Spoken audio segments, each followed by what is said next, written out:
This Sega Genesis game is broken. Ironically enough, it's called The Death and Return of Superman, so the death part's covered, let's do the return part. Hopefully.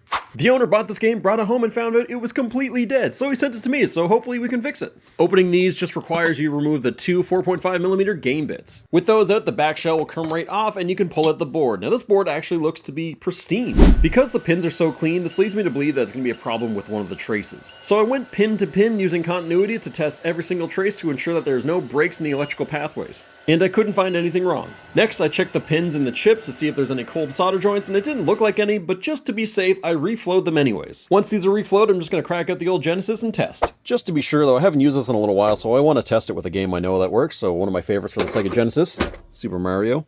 Okay, seems like it's working. For the most part, there's no audio. I'm going to have to fix that eventually. But on to the repair. And we have some sort of life. So I'm only getting that licensing screen and then nothing after that. So I'm going to try a couple more things, but I'm leaning towards that the chip might just be dead. I removed both capacitors from the board and checked them with my multimeter to ensure that the capacitance was where it should be. Pretty sure it's called capacitance. So everything's testing okay on this board. I did pull off this chip to see if there's traces underneath that were damaged, but there wasn't. Turns out these boards are a bit of a composite, so I ended up burning this unintentionally, of course, because newer boards can take a little more heat. Lesson learned. So the last thing I can do now is something that a lot of people are probably going to chirp me for in the comments, but right now this is just looking like a paperweight.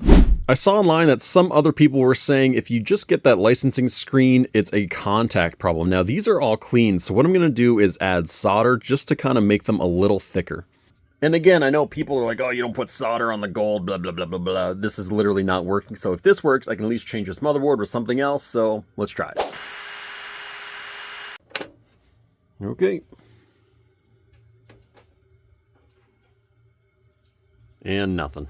As a last-ditch effort, I took one of my own games, tested it, made sure it worked, and then pulled the chip off the Superman PCB and put it onto the PCB from this game, so I just removed the original chip, and it still doesn't work, so it's got to be the chip. Looks like Superman met his kryptonite. Oh, I should take the hat off like a Lex Luthor. Anyways, this game is owned by Dr. Gamer Retro, who does interviews of retro gamers over on YouTube, and the other day, he interviewed me. What is the wildest thing that someone has asked you to fix before? Good question.